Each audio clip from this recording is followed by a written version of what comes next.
We've got him until 6, and then he has a Scottish Rite meeting. Oh, you can adjust your background. That's pretty cool. I have to, like, take all the posters down and move everything. I use a app called XSplit VCam. There's a free version of it. Right. I've got so many posters. Might as well show them off. Oh, excuse me. And then at 6:30, a longtime friend and horror writer Derek Barton will join us. He just had a booth at HorrorCon, and Chris ran into him and talked to him for a little while. And they had never met before that, so always interesting.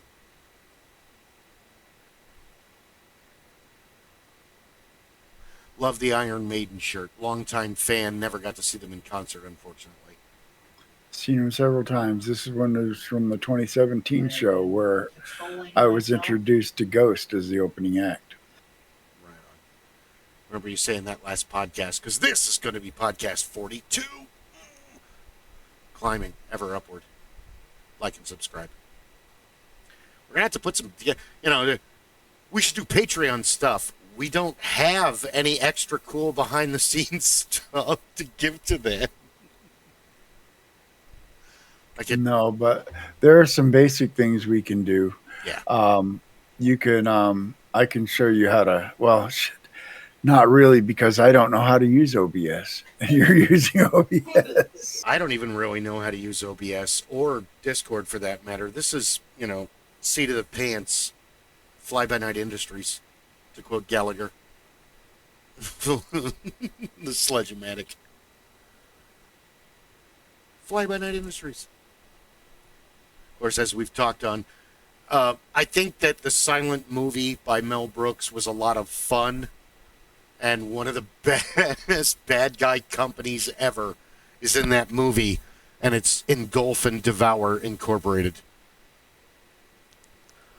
I remember my dad and mom laughing about that when I was like 4 years old, and it didn't really make a lot of sense then, but as I got older, it's still funny, isn't it? Because Mel Brooks is on another level when it comes to satire. He really is. He's survived in our culture nowadays by, I would guess, South Park, where it's the Mel Brooks, no one, or even the Stooges of the Marx Brothers before them, or Don Rickles. No one is safe. Everyone gets the same treatment. Which Ed, who will be gaming with us, I'll be bringing him Saturday. Oh, that's another big discussion, is what time. And you and I have talked about it several times. And I just put 7 or 8 in the chat as a... AM as a start time? Yeah, no one said anything. Okay, that's fine. I could be there by 8. Well, Ron and Ed and I... Ron and Ed and I all live near each other, but I have to go get Chris, and he lives at 19th Avenue in Northern. So it's back and forth and back. You have made it, sir. Yeah, I've made it. The Scottish Rite call is supposed to be at 6, so I'll step off a little before that. Okay, and Rob is also his D&D campaigns have been on hold for October. He told me. Oh. Yes. That's what he just said. And then Derek will be hopefully joining us at 6:30. He just did the HorrorCon. Chris ran into him at the HorrorCon. So we were talking about Mel Brooks comedy and Don Rickles, and Ed actually met Don Rickles when Don Rickles performed at Harrah's Casino in Reno. Huh. And he said, oh, Rickles was the best. Because Rickles never really left the stage. Like, all the time you're hanging out with him, he's still Don Rickles. That's his personality. That's who he is. I heard he pulled one over on Frank Sinatra. Him and Frank Sinatra were really good friends. And he said, Frank, I'm going to have a girl, in the restaurant tonight. If when you see us, come over and introduce yourself. And so Don's sitting there with his girl, and Frank comes up and says, "I'd like to introduce myself.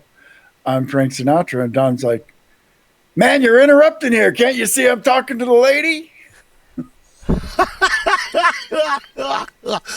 Don So Rickles. he set Frank Sinatra up. Oh yeah. Or all the stories of when they did when he was in Casino, and how he would just talk to De Niro and just rip De Niro apart, and everybody would be laughing, and they're like, "Oh my God, what did De Niro do?" He laughed. Like Kevin Pollak has all these stories about the two of them interacting, because to De Niro, Rickles was a god. He was the king of put-down comedy. And like back in the day in New York, New Jersey, Pennsylvania, growing up in the 50s, on the street corners, you had kids singing doo-wop or kids put-down groups. Your mother, your sister, your grandmother, and De Niro can't really sing, no more than most people can in the key of D. So he became a put-down. So he idolized Rickles. He looked up to him. He was, this scholarly figure. And that's, I love, most people do not like Don Rickles or Mr. Warmth or the Merchant of Venom.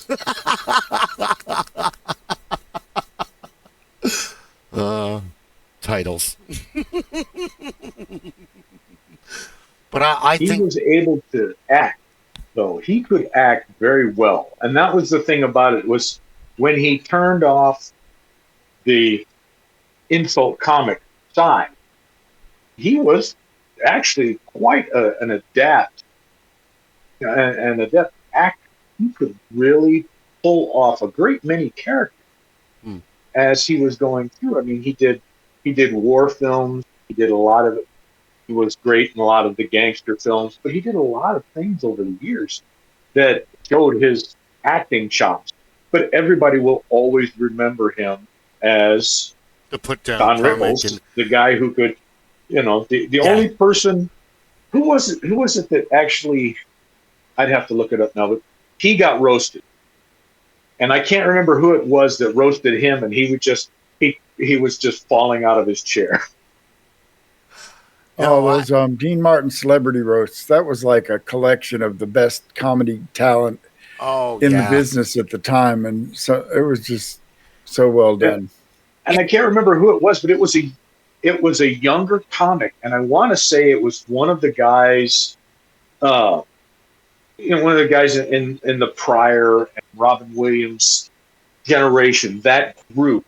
So a little bit younger than Rickles and that crew, but I remember seeing it, and I just remember him almost falling out of his chair, and he's like, "Yep, this kid can stay."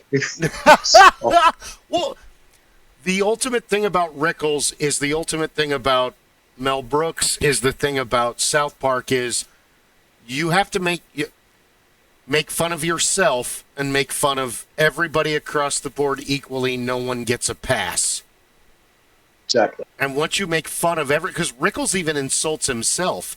There is several Johnny Carson clips. You can watch them on YouTube. They're on Facebook, where he's not just insulting Johnny and the guest, he's also insulting himself. Yep. Or the best is, what is it?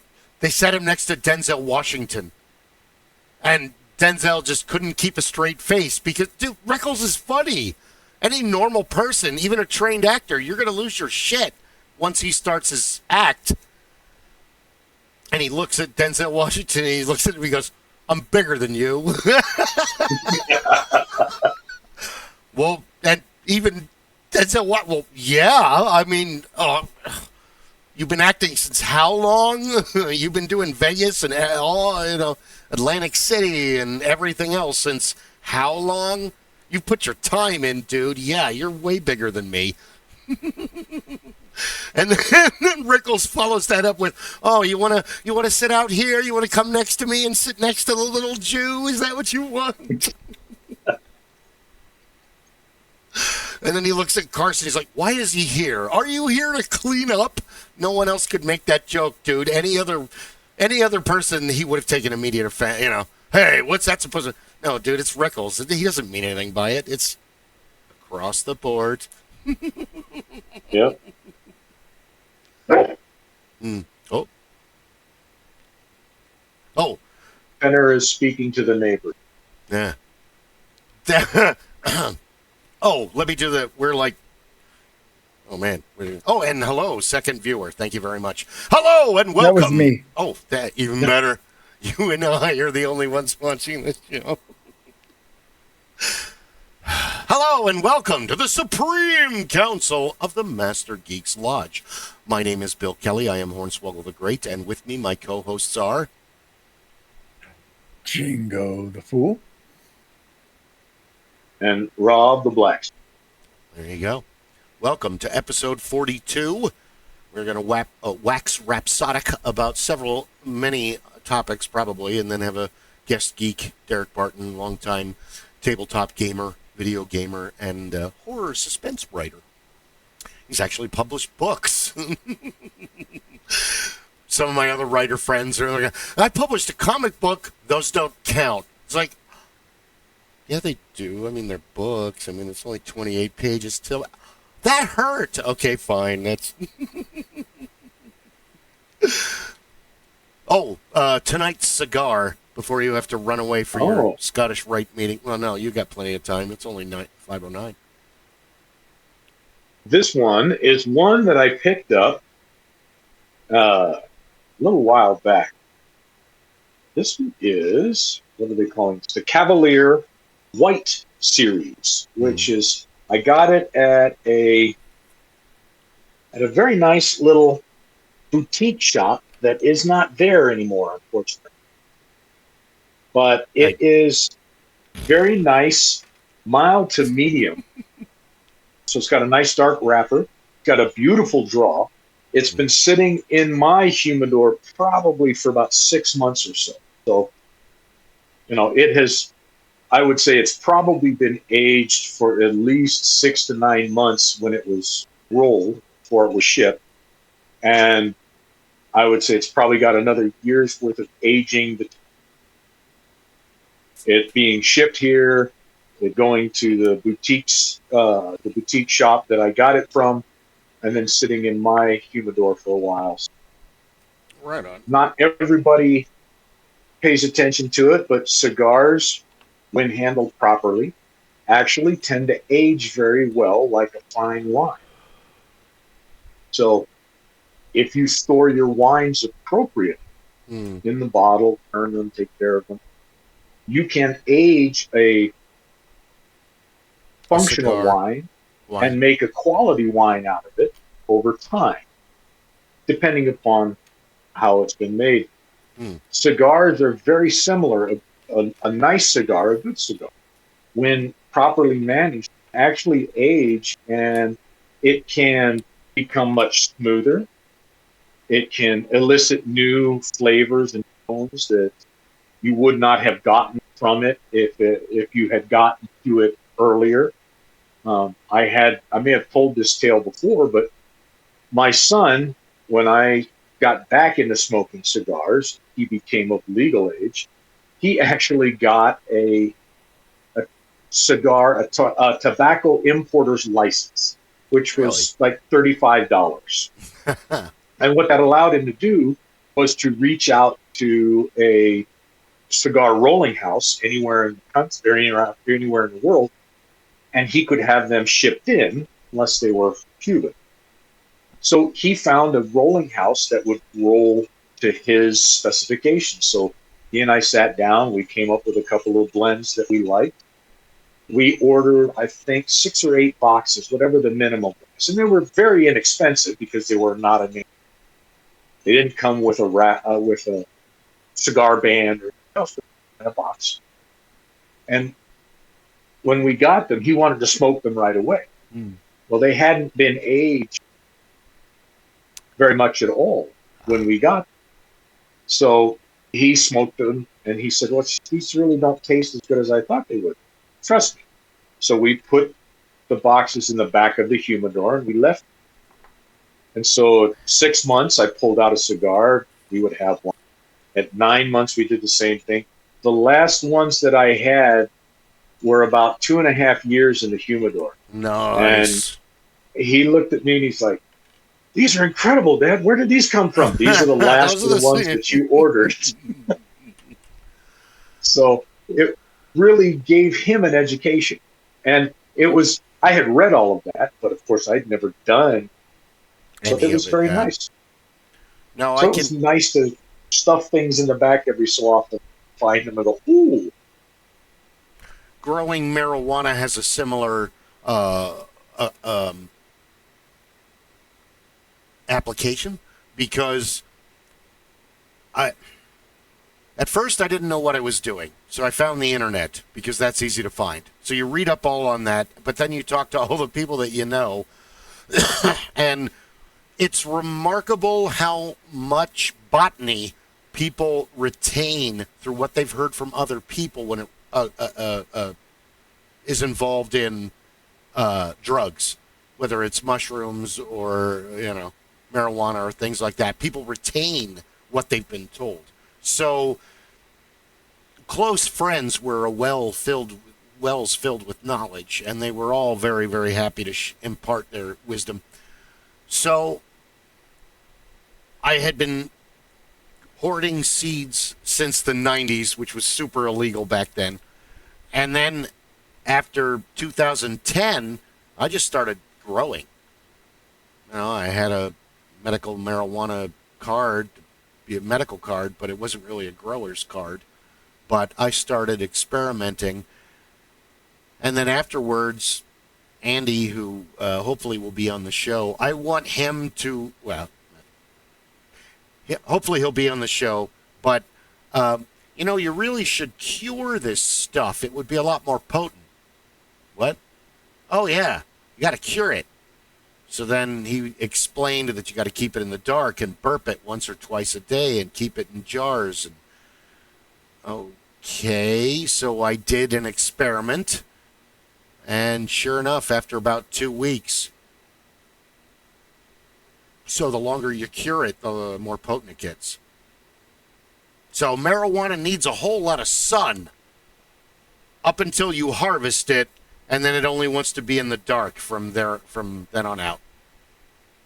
Most marijuana is, in essence, a type of tobacco in how it's handled, how it ages, things like Yeah. that. Now, tobacco leaves tend to be much larger, but depending on where you get the leaf from the plant, how much shade or sun the leaves have had, and then when they are picked, they are in a similar fashion.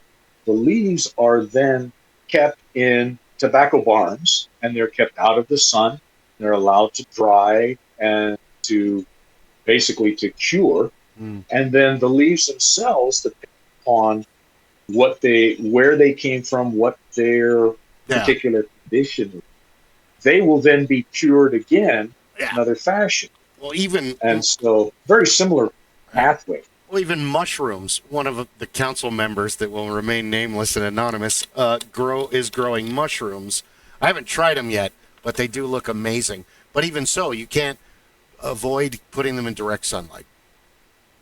Because I have this other stuff that I bought from another guy, and this is the last of the couple years ago mushrooms. This is the stuff that got me in trouble with the roommate. Took way too many, and the next thing I know, it's 2 a.m., and I'm pissing everybody off singing about my cat. But, yeah, that's... smells like mushrooms. So it's interesting how, we acquire such, dare I say it, apothecarian. Is that a word? I learned a few things, but more so about coffee and tea, because I ran a coffee shop for a while and went to some coffee seminars just to learn things about coffee and tea. And do you know how many kinds of tea plant there are? No, please educate me. One. All tea comes from the same plant. Wait, what? There's white tea, green tea, red tea, tea. If it's actual tea, it all comes from the same plant, Camellia sinensis. It's where it is grown and how it is harvested that changes what it is. Okay. That's why It's you have like all oolong tea. and assam and That's yeah, all okay. has to do with the soil and climate that it's grown in, but it's all the same plant. That makes perfect sense. Tobacco is very similar in that vein. Tobacco seeds, much of the cigar seeds that are grown in places other than Cuba are actually Cuban seeds that were either sold or smuggled, depending on the time that they were Depending on the obtained, yeah. out of Cuba and grown in different soils. And the South in the United States grew tobacco for a very long time, still does. And some actual very fine tobacco still comes out of Kentucky and Tennessee and some of these old tobacco farms down there, and is often used in blend with leaf from all over the world. You get Sumatran tobacco leaves, you get Dominican tobacco leaves, you get South African Interesting. and North African. In Europe, American tobacco is known to be some of the, at least as far as cigarettes go, it's some of the premium.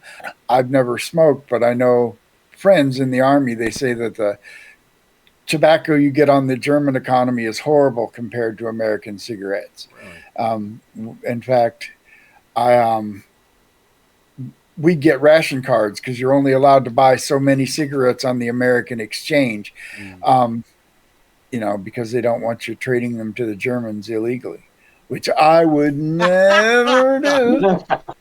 Cigarette? But Wie geht's, mein Herr? hey, it would allow me to get 8 cartons a month. I can't imagine smoking 8 cartons a month. Fuck no. I could barely manage a And, pack a day. I took those 8 cartons a month, and, there was a local guest house, a local pub where the guy would pay good cash money for American cigarettes. Oh, hell yeah. Yep. Well, that's what my Post exchanges were always great places to get some really nice things, especially American when you're out of the liquor country. and American solubles like our tea, our coffee, and our cocoa.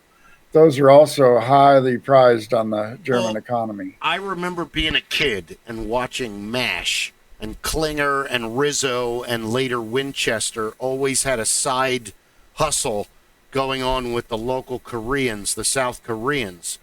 And I remember as I got older, I asked my dad, was that really a thing? Oh, yeah. Asians love, my father was born in Philadelphia, so there were different terms. They love those. Oh, yeah, they love beer and all that other stuff. And then he talked about in Vietnam, they don't use the boiling pasteurization process for beer that we do in America. They put formaldehyde in it like they do in India, yes, and China. So my father said, if you went to a local bar in Vietnam, and he was near Cam Ranh Bay. So there was his top secret base, the big army base, and then the actual, and the beach and stuff. And, if you went out, they would serve bom de bom, which is Vietnamese for 33. And my father said you never drank the whole beer. You always left that much because that was it was just disgusting and there were bugs in it. And all because they don't have anything like that. I was in Germany where they take their beer very seriously. They have a law called the Reinheitsgebot. Don't ask me what it literally means, but it's a beer purity law. They cannot pasteurize their beer like we do. They cannot freeze their beer like Miller Genuine Draft, that cold filtered. What it means is the ice. Either they're boiling or freezing to kill the yeast culture that gives the beer its natural bubbles. And then they carbonate it like soda. So your Budweisers and your Miller are rice soda. Yes, yep. Budweiser is made from rice. It's a rice beer. That's why if you like Japanese beers, you're probably going to like Budweiser. Because it's very similar to Japanese beers. Beer is best when you're doing yard work, when you're working on cars, when you got a group of people, when you're having a good time, when you're at like the. But the interesting thing about beer is how it is across the board in all of the Europeans. So the Bavarians, you have Oktoberfest. I forget what the Russians have, but they have a drinking festival as well. Oh my God, the Polish, they love drinking and having fun. But the further west you go, it's the same thing. And then you get all the way up to the more, well, not for us, more modern day, but more modern day for the Paleolithic culture, where after the whole, was it, correct me if I'm wrong, when the Moors come in and they conquer Europe up until Charlemagne and the Hammer, his dad, the Hammer, Charles Martel, because they're the ones that really kind of like, that's like the big crusades in Europe. But when the Moors, because that's where I did Paul and Sam Riggs and Alicia Keaton and Karen Turner and Teresa Copaz and all that. We were doing Morris dancing. And then later it's like, what is this actually? And then Paul and Sam explained, oh, well, the Moors conquered England and they set up peasant militia and you had to do this dance in order to fight. And the whips, or the handkerchiefs were whips and the sticks were swords. And then later, after they were kicked out, they wanted to, oh, now it's a fertility thing. It's rooted in the pagan rituals. And now if you want your calf to get pregnant, just buy a bunch of kegs of beer and invite the Morris dancers over, and they'll party around the cow until all the beer's gone. And then, well, it's supposed to get pregnant after that. Which is interesting because almost only 2 women that were in Bedlam for all of those years ever didn't get pregnant. 3, if you count Smashley. Smashley, Alicia, and Kathy. Those are the only ones that didn't have children. All the rest of them. It may have more to do with the alcohol than the dance. I think so. Yeah, well, even my wife, I don't want to have kids. Well, you became a Morris musician. You're pregnant now. Well, beer is one of the, I think, fundamental building blocks of civilization. There are schools of thought that the whole reason humanity started agriculture, started furrowing and cultivating their grains, was to make enough grain to make beer in quantity. And so agriculture came about to make beer and bread. I'm glad you brought up this debate. So did wheat, barley, and oats come first, or did marijuana come first? What was the first thing they planted? Or do we have it all wrong and they did it all at once? We'll do some weeds, some pumpkins, some barley, some oats. Oh, no, that's going to be corn. I'm going to say I believe it was the grains that came first, because hemp grows great and in great quantity without any help. Yes, I think I just like it. Yeah. And so they just knew where the big patches of it were. And then, like somewhere along the line. Yes, somewhere along the line when they started, people talk about genetically modified crops. You can't eat something that's served in the civilized world that hasn't been genetically modified from where it started. True story. There's nothing. Chickens don't look like they did 12,000 years ago. Cows certainly don't. Watermelons, carrots, turnips.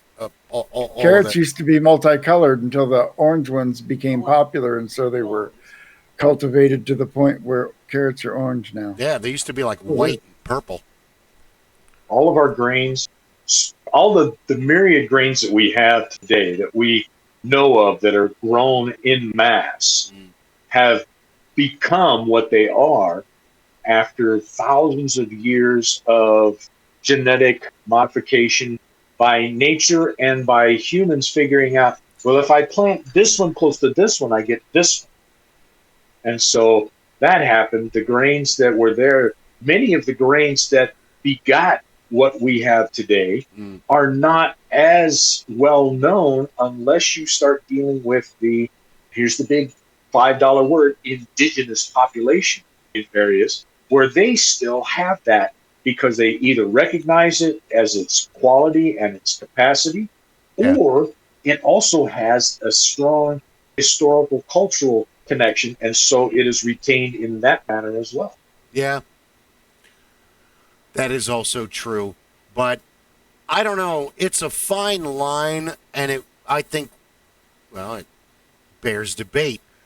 Marijuana, and I like to call it spicy broccoli, you can eat it right off the plant. It's a different high. It kind of, that part of when you're eating something very, very spicy and that tingling motion without the severe burning, you get that same sensation from the massive THC dump right into your blood system via the gums, which are hugely, and swallowing it and everything. But it's more potent if you cure it. But I think that I think beer and curing weed, these were probably beautiful accidents, wonderful accidents. Oh yeah, you know they were.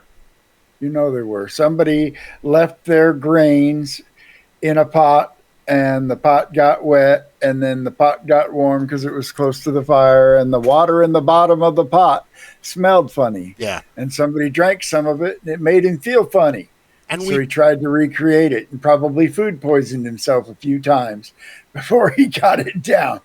But since we've been living in caves and living in trees, we've been watching animals eat fermented fruit and get drunk.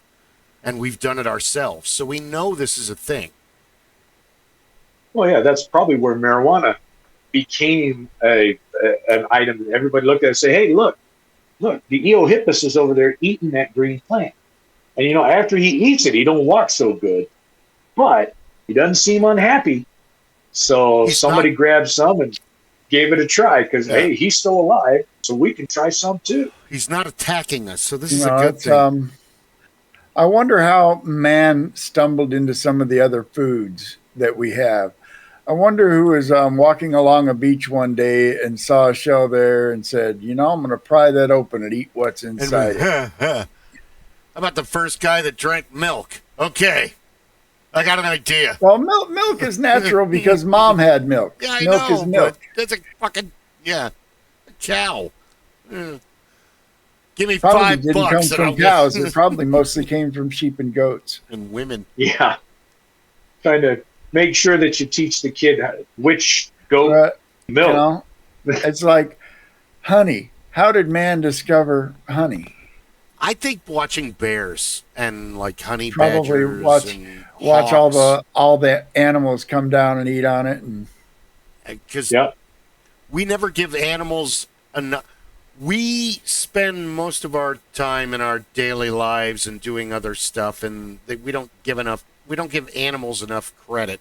And they were like, oh, recently we found out that chimpanzees, the young chimpanzees treat sticks like toys, like dolls. And they're like, this is play, like children play. This is important for evolution. It's like, well, yeah, they have imagination. How do you think they figured out? It's like dolphins. Dolphins share one thing with humans. They're the only other species on the planet that has recreational sex. Okay. All other species do it because they have a drive, but dolphins will do it because they can. Those lucky bastards. Being able to have sex in the ocean. Not that I want to have sex in the ocean, but dolphins rape humans too. Sorry, it's not funny. It's serious. I'm sorry. Derek, you're early. Can you hear us? Welcome. Rob, Derek. It's always funny when people have multiple names.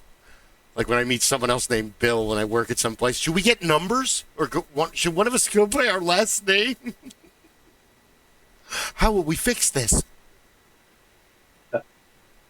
When I was on the trucks, I had a very dear friend whose name was David. One of his best friends all through grade school and high school, his name was David. A third buddy that they all hung out with, whose name was David. Fourth buddy who they all hung out with was David. There were 5 Davids that hung out together. And when one of the Davids, who everybody had to have a nickname, so one of the Davids, hippie dude, who had very long hair, quintessential hippie, he bought a house. And all of the Davids at one point in time were living there together. Oh my God, what a So nightmare. it got to the point where I would come over and the phone would ring and they would ask me to answer the phone because they thought it was so funny when I would answer it. Pick up the phone. House of David, how may I help you? And then you'd hear him say, is David there? Yes. Which David would you like to speak to? Possibly. And you'd get this dead air in the background. That's awesome. Can you hear us?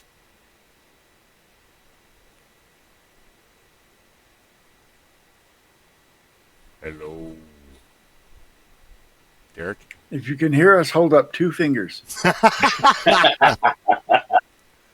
Oh, I see a message. Can you hear us, spirit? Fart once for yes and twice for no. Yep, he says he can hear us, but his sound is not on yet. Oh no. Yep. This is why that meme that Zoom calls are just like every seance that has ever transpired.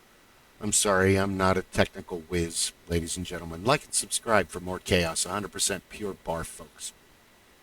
He says he's going to try and jump out until he can get things sorted. He will be back.